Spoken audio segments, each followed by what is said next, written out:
Warning, this podcast might burst that bubble you live in. You're watching That Weird Show with me, The Shadow. Now, I like to talk about a lot of crazy stuff. And sometimes, I don't know where the conversation ends up. So buckle up, folks. This might get a little bumpy.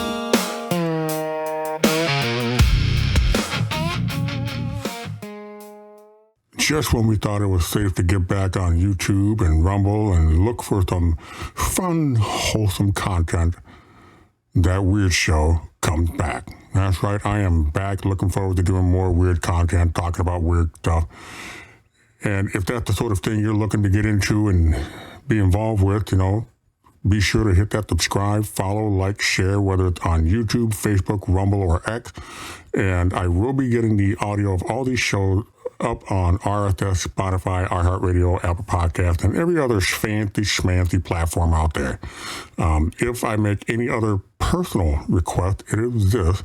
I would like to be able to use a platform like EVMux or StreamYard, and I could use your help. In the description down below, there is a link for Buy Me a Coffee. It doesn't cost much, but every little bit does help. And the budget that I'm trying to at least meet each month is right around $50. I'm not looking to be made rich. I'm not looking to, be like some of these posers on Instagram and everywhere else talking about how you make, 7 figures in a month, which is, we all know, is complete BS unless you're doing something questionable or illegal. All right, with all that being said, we got the typical nonsense out of the way. Let's start talking weird stuff. One of the weird things that I do want to talk about is AI. And I am still an advocate for AI to an extent. But one thing I'm starting to notice is that some of the results or interactions with AI has become a little strange. And it took me a little bit, but I'm starting to think I know where it's coming from.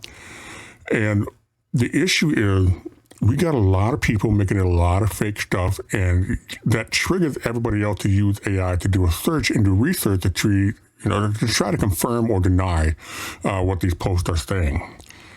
The problem is that when you use AI to do that, and everybody uses AI, that just automatically generates a hit on their algorithm, which makes the fake stuff more popular and more trending, which is dangerous because that makes those fake content be the first thing that pops up, and everybody's going to run with it and believe it, rather than actually do the hard work and go in and check out each link specifically. I mean, I know you got things you got to do. You want to be up on Facebook. You want to take pictures of what you're eating and take a picture of the bench that you're sitting on. I don't care. That's you. You do you, boo-boo. But I want to know the real deal. And if people are going to use AI and just throw a wrench in the gears, that's the sort of thing that actually does make me an advocate for restrictions on AI. Because it's so easy for people to just click on one thing and then try to do an AI research on it, and it just amplifies the rating or the algorithm for those fake content. So take that as you want. That's just my little bit on that. Another thing I'd like to talk about is something that it's a little closer to home for me. It's here in Minnesota. And I'm sure, everybody thinking, when you hear the word Minnesota, it's either going to be about the George Floyd riot or it's going to be about the fraud. Well, both of those do play a role in this commentary that I'm about to make here, but they also have their own individual places when it comes to social conversations. So let me expand on that. The issue I'm going to talk about is, we all know Tim Walz is on his way out. He is not running for re-election, and there are people out there, it's weird. Everybody knows that a lot of it has to do with the fraud. But what people are saying is they're either going to expect the Republican Party to have a better management on the fraud situation, or they actually trust that the Republicans will fix it. Well, here's my problem. I make no qualms about my extreme anti-liberal position. And of course, when I say anti-liberal, everybody think, oh, you're a Republican, you're a conservative, you're this, you're that. And honestly, you can go choke on it for all I care. I don't trust the Republicans either in this case. Because during this whole fraud thing, everybody's sitting there trying to point the finger at Ilhan Omar and Jim Walz and Jacob Fry. And, obviously those are valid points, when it comes to the conversation of fraud in Minnesota.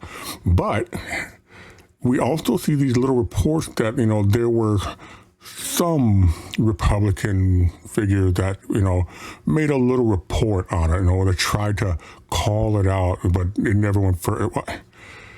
Here's my question on that. If you knew this was happening, and if you were that against it, why didn't you follow up on it? Why did you just make one little note and then forget about it? I mean, I thought the whole thing was that, no fraud in Minnesota. Keep Minnesota nice the way it's supposed to be. Minnesota being one of the most gay-friendly states in the U.S., at least it used to be. And yet, all people can think about is, the bickering between left and right, Democrats and Republicans, liberals and conservatives. And honestly, at this point, there's no difference between either side. I know some people are like, oh yeah, the Republicans are Nazis, and when you try to bring up the fact that everything about the liberal movement is literally straight out of a Nazi playbook, well, now you're just trying to be, difficult. Everybody's talking about they have to be held accountable, they have to be responsible, they have to have, whatever. And that's all fine and good, and people talk a big game until it comes to looking at themselves. Now, I admit, I've only voted 3 times in my whole life. The first time was actually for the governor of Minnesota, which I did vote for Jesse Ventura. I mean, I wish I could have been there to see the look on Humphrey's face, because if you know anything about Minnesota history, Minnesota politics, the Humphrey family has been a very well-known political family with a long history. And everybody was so sure that Humphrey was going to win when they announced Jesse Ventura, who, for most of us, especially us Gen Xers, recognize him as Jesse the Body Ventura. When he won, that was just a great moment, in my opinion. The second time I voted was during the first Obama election. I didn't vote for Obama because his own state didn't even know who he was. And my whole thought was, if you had to have a African-American president and the skin color had to be a factor, why didn't you go for Colin Powell? Why didn't you go for Dr. Ben Carson? Why didn't you get Jesse Jackson? There are plenty of other African-American figures that you could have gone with who had a visible track record, which Obama did not. Of course, when I try to explain that, I would call it a racist. I don't care about skin color. But if your own state doesn't know who you are, then I have no confidence in your ability to lead an entire nation. Simple as that. And of course, this last election, yes, I did vote for Trump because I could not stand Kamala Harris.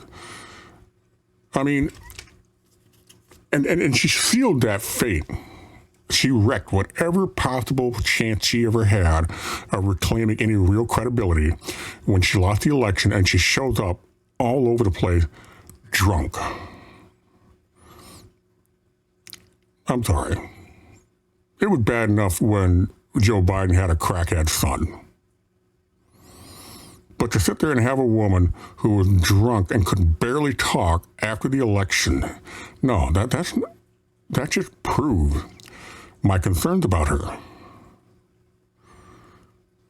And I don't like Trump. I really don't. I mean, he just reminds me of that college frat house bully who knows the guy who knows the guy. And he's only in that frat because daddy was in that frat. Don't get me wrong. I mean, I'm sure, I know he got, something to his credit with the way he has been in the entrepreneurial field. A lot of people like to say, yeah, he went bankrupt 6 times. Well, yeah, you know what, he did. But look, he came back 7. Say what you want about a man having bankruptcy, but if he can come back that many times, what can you say? But with this whole thing with the Minnesota fraud, what blows my mind is that everybody cares about pointing fingers and nobody cares about getting rid of the people that are connected, period. I would have the exact same view if that was a Republican. If a Republican governor of Minnesota was caught in fraud, dang right, get his ass out. It's not that hard. Of course, people don't want to let go. People just become so entrenched in the narrative and the whole culture war and the whole color war. It's ridiculous.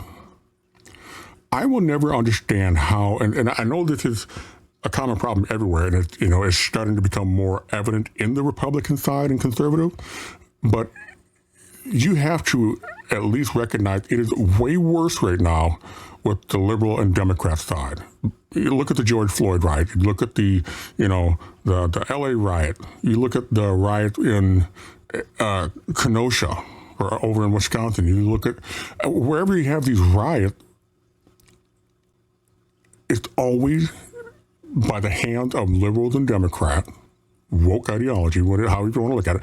It's always by that particular side that you see setting fire to local businesses.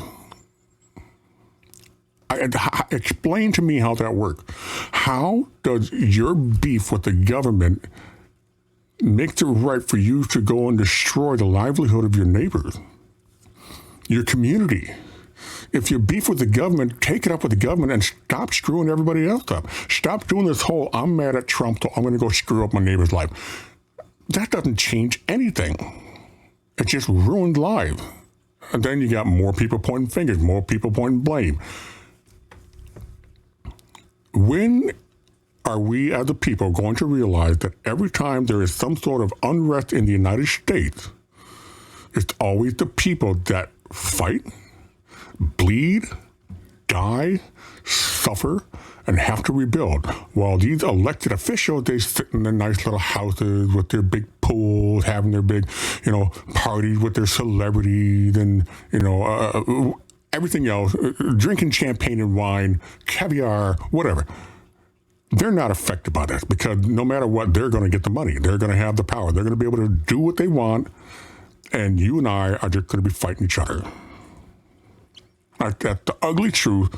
If you're a Democrat and you hate Republicans, you're the problem. If you're a Republican and you hate Democrats, you're the problem.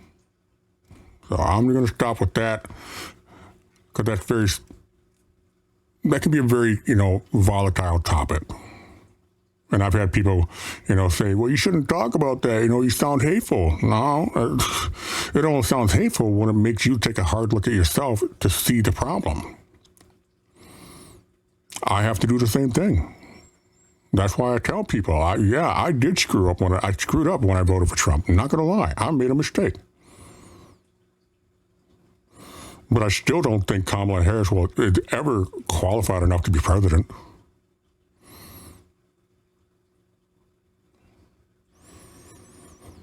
Speaking of volatile and hostile subject, I have some questions about the Epstein case as it sits right now. Because here's the thing, I've been seeing a lot of people talk about a new evidence and new interpretations of all the stuff that is either pointing to Epstein being killed by an outside agent or that she pulled off an elaborate evasion tactic or extraction, however you want to call it. So just let me throw these few questions out there, and you think about these and see if that changes the way you think about some of this. Now, one of the things that I've heard that people say is that Epstein was killed and that he is dead. Okay, well, let's think about that. Why would somebody have him killed? Okay, first off, Epstein has been building this blackmail ring for years, decades.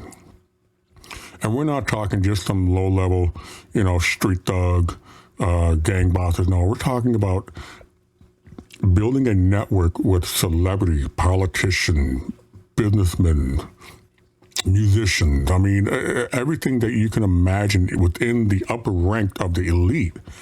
Epstein had dirt on so many people. So is it really a surprise that somebody would have him killed? And of course, the question then becomes, okay, well, why would they kill him if they knew he had a list? Does it seem foolish that they would kill somebody without at least considering the possibility that he got some sort of backup plan? That's one of the reasons why nobody's moving on the files. Is because there are too many people that are connected that it would cause such a shakeup. Power structures would fail, collapse. You think it's bad in the streets now. Wait till people realize just how bad things really are when it comes to the Epstein files. Of course, now we go to flip the side of that coin and start talking about the possibility that he's still alive and that his suicide was part of an elaborate extraction tactic. And some of the evidence that's been coming up is a passport that was found. It had the picture of Epstein, but a completely different name. I forget which country it was from. But I was watching a podcast and the Sean Ryan show. And let me say this right off the bat first. I'm not promoting the Sean Ryan show, and the Sean Ryan show has absolutely nothing to do with that weird show. We are completely separate. He doesn't even know me. I'm sure this will never even pop up in his feed. But he had a guest on, Ryan Dalton, and he talked about one of the two reasons why Epstein would have a passport with a different name. One would be consular, which is working for a diplomatic agency, and the other would be operational. Either way, the fact that he got the kind of connection, and this wasn't like just some, home printer job. This was like a legit, legal, and accredited passport that allowed Epstein to move freely between countries. If that doesn't make you wonder, then I really have to question, do you ever look anywhere besides Facebook or Instagram or X even? And this is where it kind of leads into my next point. When you look at how the political climate is and you look at the whole thing with the UFOs and the green energy, the data center, the Epstein files, all of this, when you take all of this into consideration and you start to question what you're being told. I mean, if you just listen to Facebook, if you listen to just CNN, or if you listen to just Fox, I hate to burst your bubble, you're being lied to. Now, I know there are people out there that are going, oh, what? Facebook? Unreliable? Yeah. The most evident example of us being lied to was COVID. We had, other instances where, we managed to build entire conspiracy culture around some of these well-known incidents, but there was never such a level of blatant lies, discrediting, smearing, suppression of information as there was with the COVID outbreak and the vaccine, period. I even had an episode on the old That Weird Show episode on YouTube that was pulled because I was told that it was spreading misinformation when in fact I was only repeating what was typed up by the Congress, our Congress, a 500-page report admitting the problem during the COVID outbreak and the vaccine. I just repeated that information, and yet I was accused of being a spreader of misinformation, and they pulled that video. So no, I don't trust YouTube. I don't trust Facebook. I don't trust mainstream media, legacy media. If you really want to find out what's really going on in America, listen to other countries. Even our allies are not going to pull punches for us. So if you decide you want to continue living in this little bubble you have with your Facebook and your Instagram and even your X, Twitter, if that's the only source you're taking your information from, you are the embodiment of misinformed or ill-informed, however you want to call it. Well, I think I'm just going to call that an episode. And as I mentioned in my warning, this might burst that bubble you live in. If it did, sorry, not sorry. If it didn't, hope you make it. But as always, and I do mean this with all sincerity, be smart, be safe, and be kind to one another, because you never know. Your one act of kindness could change somebody's life. An act of kindness changed mine. And as always, stay weird, people.